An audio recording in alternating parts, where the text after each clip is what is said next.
One of the events that constantly takes place in our department are discussions between theologians about issues that are at the cutting edge of theology and the study of theological sources.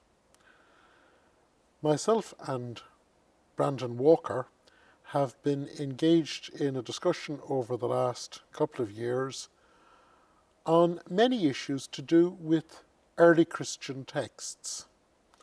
And one particularly important issue at the present time is the relationship of those texts which are written, and we find in a book or in books, to orality. Brandon, where are we at on the issue of orality? Oh, that's a good question. I would say right now there's becoming more of a cohesion between the idea of written text as well as oral scripts or oral issues, mainly in regard to the Gospels, specifically the Gospel of Mark. It's been seen as a document that's been performed and recited and performed again, and at some point it was written down. Issues of the text, well, the ancient world itself was an oral culture. You have maybe 1% to 2% of those in Palestine as being literate.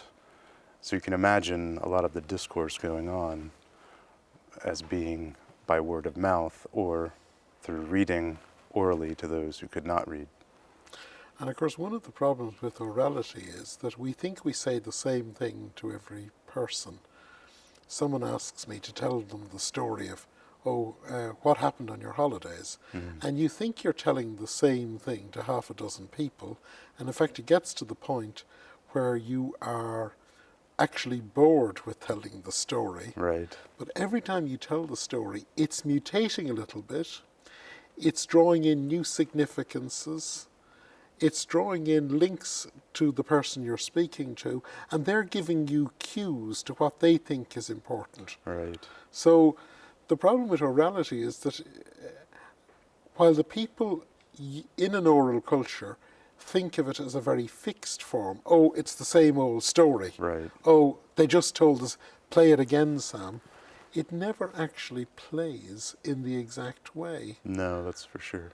And so that has tremendous implications for how we today read these texts, because the great German scholar several hundred years ago, Bengel, said, give yourself totally to the text and the text will give itself to you. Mm. And the aim was to get back to the perfect original text. Right. And the whole endeavour of critical editing of the New Testament was almost that by scientific means of carefully studying the manuscripts, you might get as close as the rules would allow you to this as it almost came off the printer's block. But of course, the problem is that, number one, the fixity of a text, in the way we think of a fixed text, is actually a function of printing, right, where you could actually roll paper on again and again. But orality really puts the cat among the pigeons, because orality means that maybe the idea of a gospel as an absolutely fixed text is itself illusory. Exactly. And as the different communities or different groups of people would hear the stories about Jesus or the gospel narratives, the presenter, the teller of the story would place emphasis on different aspects of the story according to those audiences or according to the listeners. And that leaves us with two elephants in the room. The first elephant is that we as scholars and exegetes and theologians, and indeed ordinary Christians, have spent ages trying to find out the exact meaning of each word. Mm. And yet that word itself may not be that stable element that we sometimes imagine. But there's another element, and that, of course, is that, and this is the second elephant in the room, we tend to think of the Gospels as very fixed collections or very fixed unified sets of stories. But it means that there were lots of other stories wandering around. So we have to start looking again at things like what's often referred to as the things not written down, the agrapha, because there could be in many other texts little bits of stories that survived, because in an oral environment they may not have been used by Matthew, Mark, Luke or John, but we might find it somewhere else. We might find it in another case. Right.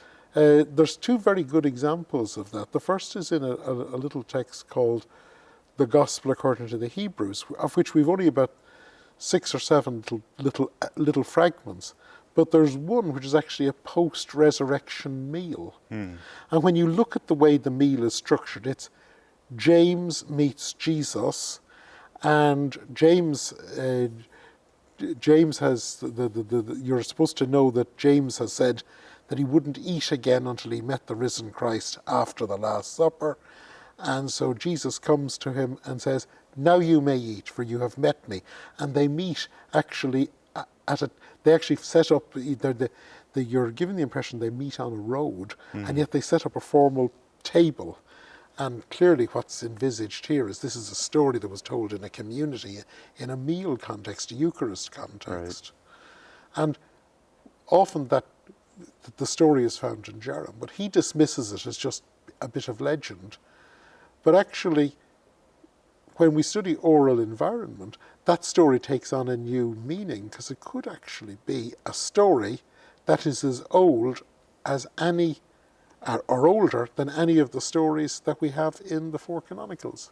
Right, and that does raise issues of dating and when did these stories take place, and even if they're transmitted from location to location, when were they transmitted, and how do you go about reconstructing a world in which the transmission takes place and the dates of those? Well, perhaps the most important example of this is the story that is now found in the opening verses of the 8th chapter of John, the story of the woman taken in adultery. In some manuscripts it's found in Luke. Some manuscripts it's found in John, and some manuscripts it's omitted altogether. And curiously, it's a story that for many early Christians was very embarrassing, because they lived in a world where women were stoned for adultery. A wife caught in adultery was to be stoned.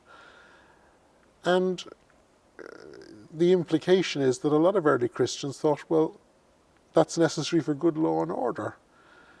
And yet it gets into the story in John. It gets into the Gospel of John, but it gets in late. So for several centuries, this story was wandering around in the oral environment, being passed down, probably with a lot of official opposition to that story, because even Augustine says that he thinks this is not a story that you should preach to women, because it encourages women to think that, it just encourages lawlessness. And he could understand why husbands wouldn't want their wives to hear this story. Right. So you can imagine, I often think that here we have today a story that Christians love. It's Jesus at his most forgiving. Go, sin no more. It's Jesus, the history is dead. Nothing is held over. It's breaking a major social horrible brutality against women. Like when we hear today people saying that women should be stoned for adultery, as I heard a Salafid in Egypt saying last night on the radio. He said something like, "Oh yes, in the ideal society, a woman a married woman who is taken in adultery would be stoned to death. And he just gave this out. Now, we hear that and we think barbarous. And so Christians today hear Jesus confronting the society and saying, no, this is not the way. And yet, this story wandered in the oral tradition for several hundred years before it actually got locked into our text. Interesting. I'm not sure where we're going, but it does show that once we start talking about orality, many of the old problems of studying the Gospels disappear and a whole load of new problems arise. Right. Issues of canon and how things got fixed, especially in the 2nd century or later, are definitely something that it certainly means that the key that I think for several hundred years the organization of the 2nd century was done and dusted. New Testament was composed in the 1st century. By the end of the 2nd century, we had a clear canon emerging, and there was almost a scholarly wink, a nod and a wink. If it disappeared, it was probably not much use at all, or that other great one. If it disappeared, it was probably deviant. It was probably heresy. Right. But actually, well, it was the great Harnack who said that there was the great chasm, between. He thought the New Testament. He thought the New Testament was a very neat box, and he thought from the end of the 2nd century onwards it was a rather neat box, and then there was the chasm to bridge the 2nd century. But actually, the more we study orality, the more we realize that box, that New Testament box, is not neat. And bridging that chasm and trying to tease out